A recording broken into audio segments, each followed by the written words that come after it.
ಇಲಾಖೆಗಳಲ್ಲಿ ಏನು ಪೇಮೆಂಟ್ಗಳು ಪೆಂಡಿಂಗ್ ಇದೆ ಅಂತ ನನ್ನ ಹತ್ರ ಬಂದು ಹೇಳಿಕೊಟ್ರು. ನಮ್ಮದು ಇಲಾಖೆದು ಚರ್ಚೆ ಮಾಡಿದ್ರು.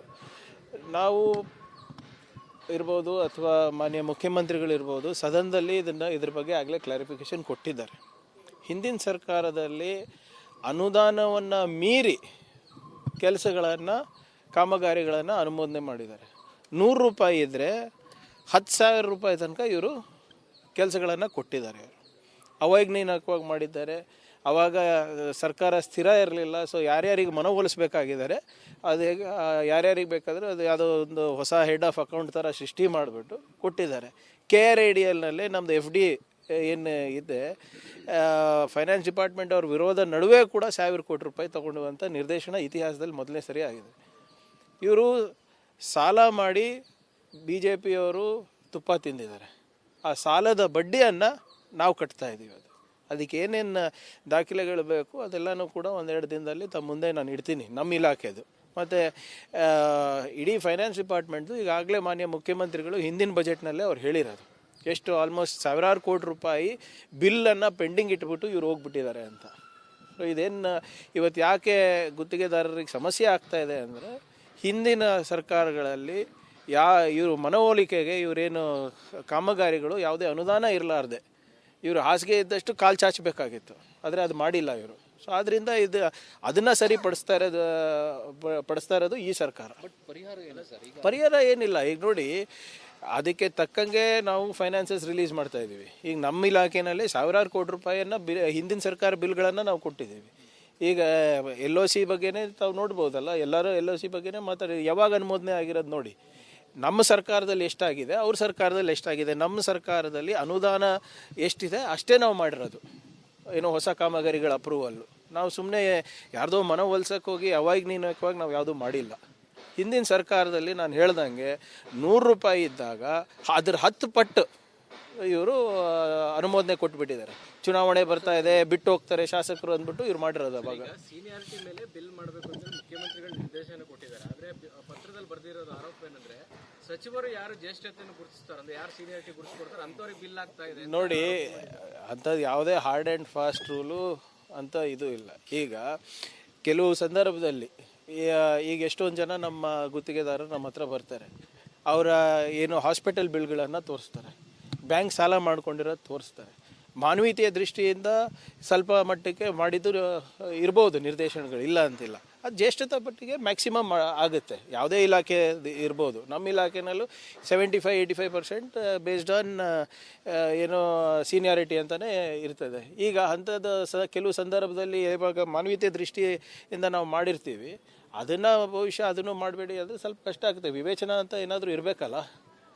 ಈಗ 2019-20 ಪ್ರಾರಂಭ ಆಗಿರೋ ಯಾವುದೋ ಒಂದು ಕಾಮಗಾರಿ ಇದು ಯಾವುದೋ ನಿಮ್ಮ ಕರಾವಳಿ ಭಾಗದಲ್ಲಿ ಇತ್ತು. ಅದು ಮೊನ್ನೆ ಕಂಪ್ಲೀಟ್ ಆಗಿದೆ. ಅವ್ರ ಪಾಪ ಬ್ಯಾಂಕ್ ನೋಟಿಸ್ಗಳು ಕೊಟ್ಟಿದೆ, ಹೈಕೋರ್ಟ್ ನೋಟಿಸ್ ಕೊಟ್ಟಿದೆ, ನಮ್ಮ ಮನೆ ಜಪ್ತಿ ಮಾಡ್ತೀವಿ ಅಂತ ಬಂದಿದ್ದಾರೆ ಸರ್ ಅಂತ ಹೇಳಿದಾಗ ನಾವು ಏನು ಮಾಡೋಕ್ಕಾಗ್ತದೆ? ಸಮಸ್ಯೆಗಳಿಗೆ ಸಭೆ ಕರೀರಿ ಅಧಿಕಾರಿಗಳ ಜೊತೆಗೆ ನಾವು ರಿಕ್ವೆಸ್ಟ್ ಮಾಡಿದ್ರು ಯಾರು ಇಷ್ಟು ಜನ ಸಭೆ ಮಾಡಿಲ್ಲ ಅಂತ ನಾನೇ ಹೇಳಿದ್ದೀನಲ್ಲ. ಇವರೇ ಗುತ್ತಿಗೆದಾರರ ಅಧ್ಯಕ್ಷರ ಹತ್ರನೇ ನಾನೇ ಮಾತಾಡಿದ್ದೀನಿ. ಈಗ ಅಧ್ಯಕ್ಷರಂದರೆ ಯಾರು? ಈಸ್ ರೆಪ್ರೆಸೆಂಟಿಂಗ್ ಎವ್ರಿಬಡಿ ಅಲ್ವಾ, ಆ ಸಂಘದ ಇದನ್ನೇ ಅಲ್ವಾ. ಈಗ ಈ ಹಿಂದಿನ ಸರ್ಕಾರದಲ್ಲಿ ಇನ್ನೊಂದೇನಾಗಿದೆ ಅಂದರೆ, ಕೆಲವು ಜನರು ನಾವು ಮಾಡಿಸ್ತೀವಿ ನೀವು ಮಾಡಿಸ್ತೀವಿ ಅಂದ್ಬಿಟ್ಟು ಅವರೇ ಮಂತ್ರಿಗಳ ಹತ್ರ ಹೋಗಿ, ನಿಮ್ಗೆ ಗೊತ್ತಿದೆ, ಯಾವುದೋ ಒಂದು ಸ್ವಲ್ಪ ಪರ್ಸೆಂಟೇಜ್ ಫಿಕ್ಸ್ ಮಾಡಿಬಿಟ್ಟು ಮಾಡಿಬಿಟ್ಟಿದ್ದಾರೆ. ಯಾರೋ ಈ ಮಧ್ಯವರ್ತಿಗಳು, ಕಾಂಟ್ರಾಕ್ಟರೇ ಮಾಡಿದ್ದಾರೆ ಅಂತಲ್ಲ, ಮಧ್ಯವರ್ತಿಗಳು ಸಿಕ್ಕಾಪಟ್ಟೆ ಹಿಂದಿನ ಸರ್ಕಾರದಲ್ಲಿ ಇತ್ತು. ಈಗ ನಮ್ಮ ಇಲಾಖೆದೇ ತೊಗೊಳ್ಳಿ, ಒಂದು ನಿರ್ದೇಶನ ತೋರಿಸ್ಬಿಡಿ, ಎಲ್ಲಿ ವಿತೌಟ್ MLA ಅಪ್ರೂವಲ್ ಇರಲಿ, MP ಅಪ್ರೂವಲ್ ಇರಲಿ, MLCಗಳ ಅಪ್ರೂವಲ್ ಇರಲಿ ಆಗಿರೋದು ಅಂಥದ್ದೇ. ಈಗ ಯಾರು ಮಧ್ಯವರ್ತಿಗಳೇ ನಮ್ಮ ಇಲಾಖೆನಲ್ಲಿ ಇಲ್ಲ, ಹಿಂದಿನ ಸರ್ಕಾರದಲ್ಲಿ ಇದೆ. ಡೆಡ್ಲೈನ್ ಅಂತ ಕೊಟ್ಟಿದ್ದಾರೆ ಸರ್ ಪತ್ರದಲ್ಲಿ, ಕರೆದು ಸಭೆ ಮಾಡಿ ಇತ್ಯರ್ಥ ಮಾಡಬೇಕು, ಇಲ್ಲಾಂದರೆ ಹಿಂದಿನ ಸರ್ಕಾರದಲ್ಲಿ ನಮ್ಗೆ ಹೋರಾಟ ಮಾಡಿದ ಅನುಭವ ಇದೆ, ಮುಂದುವರಿಸಿ. ಇಲ್ಲ ನೋಡಿ, ಹೋರಾಟ ಮಾಡಿ ನಿಮ್ಮ ಬೇಡಿಕೆಗಳನ್ನು ಇಡಲಿಕ್ಕೆ ಯಾರೂ ತಕರಾರಿಲ್ಲ. ನಾನೇನು ಹೇಳ್ತಾ ಇದ್ದೀನಿ ಅಂದರೆ, ನಿಮಗೆ ನಿಮ್ಮದು ನಿಕಟ ಸಂಬಂಧ ಇದ್ದಾಗ, ನಿಮ್ಮ ಮಾತನ್ನು ನಾವು ಕೇಳ್ತಿದ್ದಾಗ ಹೋರಾಟದ ಅವಶ್ಯಕತೆ ಏನಿದೆ? ಬಂದು ಚರ್ಚೆ ಮಾಡಿ. ಈಗ ಸತೀಶ್ ಜಾರಕಿಹೊಳಿ ಅವ್ರ ಹತ್ರ ನೇರವಾಗಿ ಮಾತಾಡ್ತಾರೆ, ನನ್ನ ಹತ್ರ ನೇರವಾಗಿ ಮಾತಾಡ್ತಾರೆ, ಬೋಸರಾಜು ಅವ್ರ ಹತ್ರ ನೇರವಾಗಿ ಮಾತಾಡ್ತಾರೆ, ಮುಖ್ಯಮಂತ್ರಿಗಳ ಹತ್ರನೂ ಕೂಡ ಟೈಮ್ ಕೇಳಿದ್ದಾರೆ. ನಾನು ಕೂಡ ಅವರಿಗೆ ಟೈಮ್ ನಿಗದಿಪಡಿಸ್ತೀನಿ ಅಂತ ನಾನು ಆಶ್ವಾಸನೆ ನೀಡಿದ್ದೀನಿ. So we are doing. ಈಗ ಮಾತುಕತೆ ಮಾಡ್ತಾ ಇಲ್ಲ, ಅವ್ರು ಹೇಳ್ತಾ ಇದಕ್ಕೆ ಸ್ಪಂದಿಸ್ತಾ ಇಲ್ಲ ಅಂದರೆ ಪ್ರತಿಭಟನೆ ಮಾಡಿ, ಇಟ್ಸ್ ಯುವರ್ ರೈಟ್. ಬಟ್ ಈ ಸರ್ಕಾರ ಆಲಿಸುವ ಸರ್ಕಾರ ಇದ್ದಾಗ, ನಿಮ್ಮ ಮಾತನ್ನು ಕೇಳುವ ಸರ್ಕಾರ ಇದ್ದಾಗ ಯಾಕೆ ಮಾಡ್ತೀರಾ ಅಂತ ಅಷ್ಟೇ ನಂದು. ಈಗ ಅಸೋಸಿಯೇಷನ್ ಅಧ್ಯಕ್ಷರು ಗಂಭೀರವಾದ ಆರೋಪ ಮಾಡಿ KKRDB ಅನುದಾನದಲ್ಲಿ ನೇರವಾಗಿ ಶಾಸಕರು 15% ಕೇಳ್ತಾ ಇದ್ದಾರೆ. ನೋಡಿ, ಅದು ಅವ್ರು ಯಾವ ಶಾಸಕರ ಮೇಲೆ ಹೇಳ್ತಾ ಇದ್ದಾರೆ ಅಂತ ನನಗೆ ಗೊತ್ತಿಲ್ಲ. ಯಾರು ನಿಮ್ಮ ಅಧ್ಯಕ್ಷರು KKRDB ಏನಿದೆ, ಅಜಯ್ ಸಿಂಗ್ ಅವ್ರು ಇದ್ದಾರಲ್ಲ, ಅವ್ರಿಗೆ ಗೊತ್ತಿರ್ತದೆ ಎಲ್ಲ. ಬಟ್ ಅಂಥದ್ದು ಯಾವುದು, ಈಗ ಮೈಕ್ರೋ ಮತ್ತು ಮ್ಯಾಕ್ರೋ ಅಂತ ಎರಡು ಇರುತ್ತೆ ಇವರೇ. ಮೈಕ್ರೋನಲ್ಲಿ ಶಾಸಕರಿಗೆ ಕೆಲಸ ಏನು ನಿಗದಿಪಡಿಸೋದು ಅದು ಮಾತ್ರ ಶಾಸಕರಿಗೆ ಸೀಮಿತ ಇರೋದು. ಮಿಕ್ಕಿದೆಲ್ಲ ಟೆಂಡರ್ ಪ್ರಕ್ರಿಯೆ ಬೇರೆ ಇಡೀ ಕರ್ನಾಟಕದಲ್ಲಿ ಹೆಂಗೆ ಆಗ್ತದೆ, ಇಡೀ ದೇಶದಲ್ಲಿ ಹೆಂಗೆ ಆಗ್ತದೆ, ಕಲ್ಯಾಣ ಕರ್ನಾಟಕದಲ್ಲೂ ಹಾಗೆ ಆಗೋದು. ಅದಕ್ಕೆ ಯಾವುದೋ ಒಂದು ಸ್ಪೆಷಲ್ ಪವರ್ ಇಲ್ಲ ಟೆಂಡರ್ ನಿಯಮಾವಳಿಗಳನ್ನು ಬದಲಾವಣೆ ಮಾಡಲಿಕ್ಕೆ. ಹಿಂಗೆ ಯಾರೋ ಒಂದಿಬ್ರು ಯಾರು ಹೇಳಿದ್ದಾರೆ ಗೊತ್ತಿಲ್ಲ ನನಗೆ, ಬಟ್ ಅದ್ರ ಬಗ್ಗೆ ನನಗೆ ಮಾಹಿತಿ ಇಲ್ಲ. ಇಲಾಖೆಗಳಲ್ಲಿ ಏನು ಪೇಮೆಂಟ್ಗಳು ಪೆಂಡಿಂಗ್ ಇದೆ ಅಂತ ನನ್ನ ಹತ್ರ ಬಂದು ಹೇಳಿಕೊಟ್ರು. ನಮ್ಮದು ಇಲಾಖೆದು ಚರ್ಚೆ ಮಾಡಿದ್ರು. ನಾವು ಇರ್ಬೋದು ಅಥವಾ ಮಾನ್ಯ ಮುಖ್ಯಮಂತ್ರಿಗಳಿರ್ಬೋದು, ಸದನದಲ್ಲಿ ಇದ್ರ ಬಗ್ಗೆ ಆಗಲೇ ಕ್ಲಾರಿಫಿಕೇಷನ್ ಕೊಟ್ಟಿದ್ದಾರೆ. ಹಿಂದಿನ ಸರ್ಕಾರದಲ್ಲಿ ಅನುದಾನವನ್ನು ಮೀರಿ ಕೆಲಸಗಳನ್ನು, ಕಾಮಗಾರಿಗಳನ್ನು ಅನುಮೋದನೆ ಮಾಡಿದ್ದಾರೆ. 100 ರೂಪಾಯಿ ಇದ್ದರೆ 10,000 ರೂಪಾಯಿ ತನಕ ಇವರು ಕೆಲಸಗಳನ್ನು ಕೊಟ್ಟಿದ್ದಾರೆ. ಅವೈಜ್ಞಾನಿಕವಾಗಿ ಮಾಡಿದ್ದಾರೆ. ಆವಾಗ ಸರ್ಕಾರ ಸ್ಥಿರ ಇರಲಿಲ್ಲ. ಸೊ ಯಾರ್ಯಾರಿಗೆ ಮನವೊಲಿಸ್ಬೇಕಾಗಿದ್ದಾರೆ, ಅದು ಯಾರ್ಯಾರಿಗೆ ಬೇಕಾದರೆ ಅದು ಯಾವುದೋ ಒಂದು ಹೊಸ ಹೆಡ್ ಆಫ್ ಅಕೌಂಟ್ ಥರ ಸೃಷ್ಟಿ ಮಾಡಿಬಿಟ್ಟು ಕೊಟ್ಟಿದ್ದಾರೆ. KRIDLನಲ್ಲಿ ನಮ್ಮದು FD ಏನು ಇದೆ, ಫೈನಾನ್ಸ್ ಡಿಪಾರ್ಟ್ಮೆಂಟ್ ಅವ್ರ ವಿರೋಧ ನಡುವೆ ಕೂಡ 1,000 ಕೋಟಿ ರೂಪಾಯಿ ತೊಗೊಂಡುವಂಥ ನಿರ್ದೇಶನ ಇತಿಹಾಸದಲ್ಲಿ ಮೊದಲನೇ ಸರಿ ಆಗಿದೆ. ಇವರು ಸಾಲ ಮಾಡಿ BJPಯವರು ತುಪ್ಪ ತಿಂದಿದ್ದಾರೆ. ಆ ಸಾಲದ ಬಡ್ಡಿಯನ್ನು ನಾವು ಕಟ್ತಾ ಇದ್ದೀವಿ. ಅದಕ್ಕೆ ಏನೇನು ದಾಖಲೆಗಳು ಬೇಕು ಅದೆಲ್ಲನೂ ಕೂಡ 1-2 ದಿನದಲ್ಲಿ ತಮ್ಮ ಮುಂದೆ ನಾನು ಇಡ್ತೀನಿ, ನಮ್ಮ ಇಲಾಖೆದು. ಮತ್ತು ಇಡೀ ಫೈನಾನ್ಸ್ ಡಿಪಾರ್ಟ್ಮೆಂಟ್ದು ಈಗಾಗಲೇ ಮಾನ್ಯ ಮುಖ್ಯಮಂತ್ರಿಗಳು ಹಿಂದಿನ ಬಜೆಟ್ನಲ್ಲೇ ಅವ್ರು ಹೇಳಿರೋದು, ಎಷ್ಟು ಆಲ್ಮೋಸ್ಟ್ 1,000 ಕೋಟಿ ರೂಪಾಯಿ ಬಿಲ್ಲನ್ನು ಪೆಂಡಿಂಗ್ ಇಟ್ಬಿಟ್ಟು ಇವ್ರು ಹೋಗ್ಬಿಟ್ಟಿದ್ದಾರೆ ಅಂತ. ಸೊ ಇದೇನು ಇವತ್ತು ಯಾಕೆ ಗುತ್ತಿಗೆದಾರರಿಗೆ ಸಮಸ್ಯೆ ಆಗ್ತಾ ಇದೆ ಅಂದರೆ, ಹಿಂದಿನ ಸರ್ಕಾರಗಳಲ್ಲಿ ಇವರು ಮನವೊಲಿಕೆಗೆ ಇವರೇನು ಕಾಮಗಾರಿಗಳು ಯಾವುದೇ ಅನುದಾನ ಇರಲಾರ್ದೆ ಇವರು ಹಾಸಿಗೆ ಇದ್ದಷ್ಟು ಕಾಲು ಚಾಚಬೇಕಾಗಿತ್ತು, ಆದರೆ ಅದು ಮಾಡಿಲ್ಲ ಇವರು. ಸೊ ಆದ್ದರಿಂದ ಅದನ್ನು ಪಡಿಸ್ತಾ ಇರೋದು ಈ ಸರ್ಕಾರ. ಪರಿಹಾರ ಏನಿಲ್ಲ. ಈಗ ನೋಡಿ, ಅದಕ್ಕೆ ತಕ್ಕಂಗೆ ನಾವು ಫೈನಾನ್ಸಸ್ ರಿಲೀಸ್ ಮಾಡ್ತಾ ಇದ್ದೀವಿ. ಈಗ ನಮ್ಮ ಇಲಾಖೆಯಲ್ಲಿ 1,000 ಕೋಟಿ ರೂಪಾಯಿಯನ್ನು ಹಿಂದಿನ ಸರ್ಕಾರ ಬಿಲ್ಗಳನ್ನು ನಾವು ಕೊಟ್ಟಿದ್ದೀವಿ. ಈಗ LOC ಬಗ್ಗೆನೇ ತಾವು ನೋಡ್ಬೋದಲ್ಲ, ಎಲ್ಲರೂ LOC ಬಗ್ಗೆನೇ ಮಾತಾಡಿ. ಯಾವಾಗ ಅನುಮೋದನೆ ಆಗಿರೋದು ನೋಡಿ. ನಮ್ಮ ಸರ್ಕಾರದಲ್ಲಿ ಎಷ್ಟಾಗಿದೆ, ಅವ್ರ ಸರ್ಕಾರದಲ್ಲಿ ಎಷ್ಟಾಗಿದೆ. ನಮ್ಮ ಸರ್ಕಾರದಲ್ಲಿ ಅನುದಾನ ಎಷ್ಟಿದೆ ಅಷ್ಟೇ ನಾವು ಮಾಡಿರೋದು. ಏನೋ ಹೊಸ ಕಾಮಗಾರಿಗಳ ಅಪ್ರೂವಲ್ಲು ನಾವು ಸುಮ್ಮನೆ ಯಾರ್ದೋ ಮನವೊಲಿಸೋಕೆ ಹೋಗಿ ಅವೈಜ್ಞಾನಿಕವಾಗಿ ನಾವು ಯಾವುದೂ ಮಾಡಿಲ್ಲ. ಹಿಂದಿನ ಸರ್ಕಾರದಲ್ಲಿ ನಾನು ಹೇಳ್ದಂಗೆ 100 ರೂಪಾಯಿ ಇದ್ದಾಗ ಅದ್ರ 10 ಪಟ್ಟು ಇವರು ಅನುಮೋದನೆ ಕೊಟ್ಬಿಟ್ಟಿದ್ದಾರೆ. ಚುನಾವಣೆ ಬರ್ತಾ ಇದೆ, ಬಿಟ್ಟು ಹೋಗ್ತಾರೆ ಶಾಸಕರು ಅಂದ್ಬಿಟ್ಟು ಇವ್ರು ಮಾಡಿರೋದು. ಅವಾಗ ಸೀನಿಯಾರಿಟಿ ಮೇಲೆ ಬಿಲ್ ಮಾಡಬೇಕು ಅಂತ ಮುಖ್ಯಮಂತ್ರಿಗಳು ನಿರ್ದೇಶನ ಕೊಟ್ಟಿದ್ದಾರೆ. ಆದರೆ ಪತ್ರದಲ್ಲಿ ಬರ್ದಿರೋದು ಆರೋಪ ಏನಂದ್ರೆ, ಸಚಿವರು ಯಾರು ಜ್ಯೇಷ್ಠತೆಯನ್ನು ಗುರುತಿಸ್ತಾರೆ ಅಂದ್ರೆ, ಯಾರು ಸೀನಿಯಾರಿಟಿ ಗುರುತಿಸ್ಕೊಡ್ತಾರೆ ಅಂಥವ್ರಿಗೆ ಬಿಲ್ ಆಗ್ತಾ ಇದೆ. ನೋಡಿ, ಅಂಥದ್ದು ಯಾವುದೇ ಹಾರ್ಡ್ ಆ್ಯಂಡ್ ಫಾಸ್ಟ್ ರೂಲು ಅಂತ ಇದು ಇಲ್ಲ. ಈಗ ಕೆಲವು ಸಂದರ್ಭದಲ್ಲಿ ಈಗ ಎಷ್ಟೊಂದು ಜನ ನಮ್ಮ ಗುತ್ತಿಗೆದಾರರು ನಮ್ಮ ಹತ್ರ ಬರ್ತಾರೆ. ಅವರ ಏನು ಹಾಸ್ಪಿಟಲ್ ಬಿಲ್ಗಳನ್ನು ತೋರಿಸ್ತಾರೆ, ಬ್ಯಾಂಕ್ ಸಾಲ ಮಾಡ್ಕೊಂಡಿರೋದು ತೋರಿಸ್ತಾರೆ.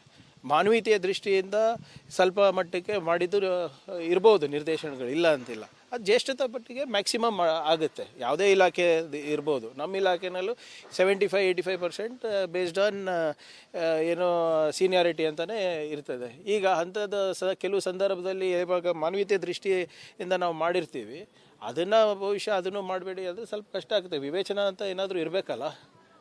ಈಗ 2019-20 ಪ್ರಾರಂಭ ಆಗಿರೋ ಯಾವುದೋ ಒಂದು ಕಾಮಗಾರಿ ಇದು ಯಾವುದೋ ನಿಮ್ಮ ಕರಾವಳಿ ಭಾಗದಲ್ಲಿ ಇತ್ತು. ಅದು ಮೊನ್ನೆ ಕಂಪ್ಲೀಟ್ ಆಗಿದೆ. ಅವ್ರ ಪಾಪ ಬ್ಯಾಂಕ್ ನೋಟಿಸ್ಗಳು ಕೊಟ್ಟಿದೆ, ಹೈಕೋರ್ಟ್ ನೋಟಿಸ್ ಕೊಟ್ಟಿದೆ, ನಮ್ಮ ಮನೆ ಜಪ್ತಿ ಮಾಡ್ತೀವಿ ಅಂತ ಬಂದಿದ್ದಾರೆ ಸರ್ ಅಂತ ಹೇಳಿದಾಗ ನಾವು ಏನು ಮಾಡೋಕ್ಕಾಗ್ತದೆ? ಸಮಸ್ಯೆಗಳಿಗೆ ಸಭೆ ಕರೀರಿ ಅಧಿಕಾರಿಗಳ ಜೊತೆಗೆ ನಾವು ರಿಕ್ವೆಸ್ಟ್ ಮಾಡಿದ್ರು ಯಾರು ಇಷ್ಟು ಜನ ಸಭೆ ಮಾಡಿಲ್ಲ ಅಂತ ನಾನೇ ಹೇಳಿದ್ದೀನಲ್ಲ. ಇವರೇ ಗುತ್ತಿಗೆದಾರರ ಅಧ್ಯಕ್ಷರ ಹತ್ರನೇ ನಾನೇ ಮಾತಾಡಿದ್ದೀನಿ. ಈಗ ಅಧ್ಯಕ್ಷರಂದರೆ ಯಾರು? ಈಸ್ ರೆಪ್ರೆಸೆಂಟಿಂಗ್ ಎವ್ರಿಬಡಿ ಅಲ್ವಾ, ಆ ಸಂಘದ ಇದನ್ನೇ ಅಲ್ವಾ. ಈಗ ಈ ಹಿಂದಿನ ಸರ್ಕಾರದಲ್ಲಿ ಇನ್ನೊಂದೇನಾಗಿದೆ ಅಂದರೆ, ಕೆಲವು ಜನರು ನಾವು ಮಾಡಿಸ್ತೀವಿ ನೀವು ಮಾಡಿಸ್ತೀವಿ ಅಂದ್ಬಿಟ್ಟು ಅವರೇ ಮಂತ್ರಿಗಳ ಹತ್ರ ಹೋಗಿ ನಿಮ್ಗೆ ಗೊತ್ತಿದೆ, ಯಾವುದೋ ಒಂದು ಸ್ವಲ್ಪ ಪರ್ಸೆಂಟೇಜ್ ಫಿಕ್ಸ್ ಮಾಡಿಬಿಟ್ಟಿದ್ದಾರೆ. ಯಾರೋ ಈ ಮಧ್ಯವರ್ತಿಗಳು, ಕಾಂಟ್ರಾಕ್ಟರೇ ಮಾಡಿದ್ದಾರೆ ಅಂತಲ್ಲ, ಮಧ್ಯವರ್ತಿಗಳು ಸಿಕ್ಕಾಪಟ್ಟೆ ಹಿಂದಿನ ಸರ್ಕಾರದಲ್ಲಿ ಇತ್ತು. ಈಗ ನಮ್ಮ ಇಲಾಖೆದೇ ತೊಗೊಳ್ಳಿ, ಒಂದು ನಿರ್ದೇಶನ ತೋರಿಸ್ಬಿಡಿ ಎಲ್ಲಿ ವಿತೌಟ್ MLA ಅಪ್ರೂವಲ್ ಇರಲಿ, MP ಅಪ್ರೂವಲ್ ಇರಲಿ, MLCಗಳ ಅಪ್ರೂವಲ್ ಇರಲಿ ಆಗಿರೋದು ಅಂಥದ್ದೇ. ಈಗ ಯಾರು ಮಧ್ಯವರ್ತಿಗಳೇ ನಮ್ಮ ಇಲಾಖೆನಲ್ಲಿ ಇಲ್ಲ, ಹಿಂದಿನ ಸರ್ಕಾರದಲ್ಲಿ ಇದೆ. 7 ದಿನ ಡೆಡ್ಲೈನ್ ಅಂತ ಕೊಟ್ಟಿದ್ದಾರೆ ಸರ್ ಪತ್ರದಲ್ಲಿ. ಕರೆದು ಸಭೆ ಮಾಡಿ ಇತ್ಯರ್ಥ ಮಾಡಬೇಕು, ಇಲ್ಲಾಂದ್ರೆ ಹಿಂದಿನ ಸರ್ಕಾರದಲ್ಲಿ ನಮ್ಗೆ ಹೋರಾಟ ಮಾಡಿದ ಅನುಭವ ಇದೆ, ಮುಂದುವರಿಸ್ತೀವಿ. ಇಲ್ಲೇ ನೋಡಿ, ಹೋರಾಟ ಮಾಡಿ ನಿಮ್ಮ ಬೇಡಿಕೆಗಳನ್ನು ಇಡಲಿಕ್ಕೆ ಯಾರೂ ತಕರಾರಿಲ್ಲ. ನಾನೇನು ಹೇಳ್ತಾ ಇದ್ದೀನಿ ಅಂದರೆ, ನಿಮಗೆ ನಮ್ಮದು ನಿಮ್ಮದು ನಿಕಟ ಸಂಬಂಧ ಇದ್ದಾಗ, ನಿಮ್ಮ ಮಾತನ್ನು ನಾವು ಕೇಳ್ತಿದ್ದಾಗ ಹೋರಾಟದ ಅವಶ್ಯಕತೆ ಏನಿದೆ? ಬಂದು ಚರ್ಚೆ ಮಾಡಿ. ಈಗ ಸತೀಶ್ ಜಾರಕಿಹೊಳಿ ಅವ್ರ ಹತ್ರ ನೇರವಾಗಿ ಮಾತಾಡ್ತಾರೆ, ನನ್ನ ಹತ್ರ ನೇರವಾಗಿ ಮಾತಾಡ್ತಾರೆ, ಬೋಸರಾಜು ಅವ್ರ ಹತ್ರ ನೇರವಾಗಿ ಮಾತಾಡ್ತಾರೆ, ಮುಖ್ಯಮಂತ್ರಿಗಳ ಹತ್ರನೂ ಕೂಡ ಟೈಮ್ ಕೇಳಿದ್ದಾರೆ. ನಾನು ಕೂಡ ಅವರಿಗೆ ಟೈಮ್ ನಿಗದಿಪಡಿಸ್ತೀನಿ ಅಂತ ನಾನು ಆಶ್ವಾಸನೆ ನೀಡಿದ್ದೀನಿ. So we are doing. ಈಗ ಮಾತುಕತೆ ಮಾಡ್ತಾ ಇಲ್ಲ, ಅವ್ರು ಹೇಳ್ತಾ ಇದಕ್ಕೆ ಸ್ಪಂದಿಸ್ತಾ ಇಲ್ಲ ಅಂದರೆ ಪ್ರತಿಭಟನೆ ಮಾಡಿ, ಇಟ್ಸ್ ಯುವರ್ ರೈಟ್. ಬಟ್ ಈ ಸರ್ಕಾರ ಆಲಿಸುವ ಸರ್ಕಾರ ಇದ್ದಾಗ, ನಿಮ್ಮ ಮಾತನ್ನು ಕೇಳುವ ಸರ್ಕಾರ ಇದ್ದಾಗ ಯಾಕೆ ಮಾಡ್ತೀರಾ ಅಂತ ಅಷ್ಟೇ ನಂದು. ಈಗ ಅಸೋಸಿಯೇಷನ್ ಅಧ್ಯಕ್ಷರು ಗಂಭೀರವಾದ ಆರೋಪ ಮಾಡಿ KKRDB ಅನುದಾನದಲ್ಲಿ ನೇರವಾಗಿ ಶಾಸಕರು 15% ಕೇಳ್ತಾ ಇದ್ದಾರೆ. ನೋಡಿ, ಅದು ಅವ್ರು ಯಾವ ಶಾಸಕರ ಮೇಲೆ ಹೇಳ್ತಾ ಇದ್ದಾರೆ ಅಂತ ನನಗೆ ಗೊತ್ತಿಲ್ಲ. ಯಾರು ನಿಮ್ಮ ಅಧ್ಯಕ್ಷರು KKRDB ಏನಿದೆ, ಅಜಯ್ ಸಿಂಗ್ ಅವ್ರು ಇದ್ದಾರಲ್ಲ, ಅವ್ರಿಗೆ ಗೊತ್ತಿರ್ತದೆ ಎಲ್ಲ. ಬಟ್ ಅಂಥದ್ದು ಯಾವುದು, ಈಗ ಮೈಕ್ರೋ ಮತ್ತು ಮ್ಯಾಕ್ರೋ ಅಂತ 2 ಇರುತ್ತೆ. ಇವರೇ ಮೈಕ್ರೋನಲ್ಲಿ ಶಾಸಕರ ಕೆಲಸ ಏನು ನಿಗದಿಪಡಿಸೋದು ಅದು ಮಾತ್ರ ಶಾಸಕರಿಗೆ ಸೀಮಿತ ಇರೋದು. ಮಿಕ್ಕಿದೆಲ್ಲ ಟೆಂಡರ್ ಪ್ರಕ್ರಿಯೆ ಬೇರೆ ಇಡೀ ಕರ್ನಾಟಕದಲ್ಲಿ ಹೆಂಗೆ ಆಗ್ತದೆ, ಇಡೀ ದೇಶದಲ್ಲಿ ಹೆಂಗೆ ಆಗ್ತದೆ, ಕಲ್ಯಾಣ ಕರ್ನಾಟಕದಲ್ಲೂ ಹಾಗೆ ಆಗೋದು. ಅದಕ್ಕೆ ಯಾವುದೋ ಒಂದು ಸ್ಪೆಷಲ್ ಪವರ್ ಇಲ್ಲ ಟೆಂಡರ್ ನಿಯಮಾವಳಿಗಳನ್ನು ಬದಲಾವಣೆ ಮಾಡಲಿಕ್ಕೆ. ಹಿಂಗೆ ಯಾರೋ ಒಂದಿಬ್ರು ಯಾರು ಹೇಳಿದ್ದಾರೆ ಗೊತ್ತಿಲ್ಲ ನನಗೆ, ಬಟ್ ಅದ್ರ ಬಗ್ಗೆ ನನಗೆ ಮಾಹಿತಿ ಇಲ್ಲ.